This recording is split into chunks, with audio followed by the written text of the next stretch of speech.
चलिए रुक एक और बड़ी खबर का करेंगे बिहार से ही, जहां पर बीजेपी और जेडीयू का गठबंधन लगभग तय माना जा रहा है। चिराग इसी के साथ ही मांझी कुशवाहा बीजेपी के साथ है। बीजेपी और जेडीयू के 14 मंत्री आज शपथ लेंगे, सोर्सेज बता रहे हैं। 2 डिप्टी सीएम भी शपथ ले सकते हैं। सोर्सों के यहाँ पर सोर्सेज जो हमें बता रहे हैं, सूत्र जो बता रहे हैं, तो लगातार बिहार में बीजेपी जेडीयू का गठबंधन लगभग तय माना जा रहा है। और कहा यह भी जा रहा है कि आज शाम 4 बजे के आसपास नीतीश कुमार नवी बार सीएम पद की शपथ ले सकते हैं। चिराग मांझी कुशवाहा बीजेपी के साथ है। बीजेपी और जेडीयू के 14 मंत्री भी शपथ लेंगे, सोर्सेस के हवाले से खबर है। और 2 डिप्टी सीएम भी शपथ ले सकते हैं। तो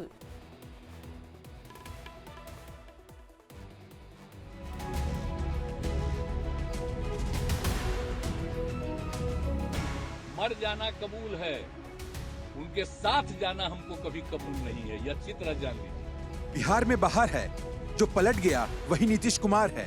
बिहार में अभी राजनीतिक संकट बरकरार है, क्या होगा किसी को स्पष्ट नहीं है। वहीं इस बार का मामला बेहद ही पेचीदा नजर आ रहा है। कई समीकरण बन रहे हैं तो कोई समीकरणों को बनाने की कोशिश में लगा है। वहीं बीजेपी और आरजेडी दोनों ही खेमे में बेहद ही संयमित तरीके से बयानबाजी हो रही है। खुलकर कोई भी किसी के खिलाफ बयान नहीं दे रहा। बीजेपी ने अपने सभी विधायक और सांसदों को अनर्गल बयानबाजी से बचने की सलाह दी है। अरे भाई, मैंने पहले कहा जाहे विधि राखे राम, ताही विधि रहिए। नीतीश कुमार का वेलकम करने के लिए तैयार हैं। सब कुछ काज भरत के हाथा। सब पॉजिटिव है सर। बैठक में क्या बात हुई सर? राम की कृपा से सब काम हो रहा है। बैठक में क्या बात हुई? श्री राम की कृपा से सब काम हो रहा है। वहीं बीजेपी बिहार में एनडीए घटक दलों के साथ तालमेल बनाने में जुटी है। बिहार में एनडीए के घटक दलों को इस बात की चिंता है कि अगर बीजेपी एक बार फिर नीतीश के साथ चली गई तो उन्हें अपने सीटों पर समझौता करना होगा। ये तो मेरी गलती है कि इस आदमी को हमने बना दिया था मुख्यमंत्री। नहीं ठीक है, ये कोई सेंस नहीं है इसको। तो हम अरे चुनो रे यार, कुछ जानते हो, बैठ जाओ। ये तो मेरी मूर्खता से मुख्यमंत्री बना। अरे बनना चाहता है ये, इसको गवर्नर बनवा दीजिए।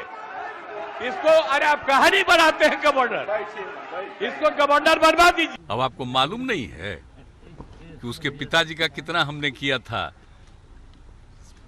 सम्मान ही नहीं दिया था, उनका हमने समर्थन किया था। शुरुआती दौर की बात है, अभी सब तो बच्चा न है जी।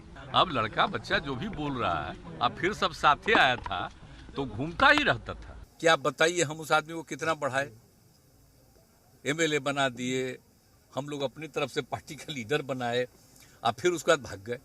फिर आ गया एक बार तो एमपी बनना, उसको राज्यसभा भी बना दिए, फिर भाग गया। तब फिर तीसरा बार आ गया। अब तीसरा बार आ गया कि नहीं, हम हर हालत में रहेंगे, ऐसा हालत में आ गए। अब आजकल क्या बोल रहे हैं? जीतेराम मांझी, चिराग पासवान, उपेंद्र कुशवाहा, ये वो नेता हैं जो कभी महागठबंधन में नीतीश कुमार के साथ रहे या फिर एनडीए गठबंधन में नीतीश का साथ दिया, लेकिन नीतीश कुमार से जब अलग हुए तो उन पर हमलावर रहे।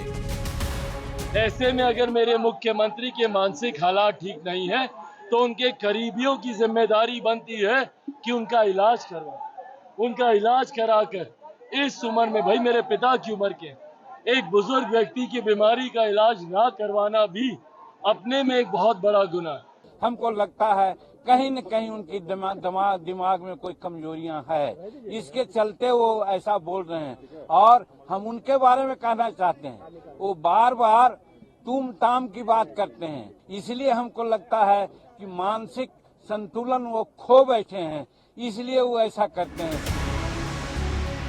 नीतीश कुमार के लिए एनडीए के घटक दल किसी बड़े समझौते के लिए तैयार नहीं है और यही कारण है कि उन्हें सब कुछ बीजेपी पर छोड़ दिया है। जब भारतीय जनता पार्टी बड़ी पार्टी है और वो अगर इनको लेने की बात करती है तो हम लोग उसमें कोई ऑब्जेक्शन नहीं करते।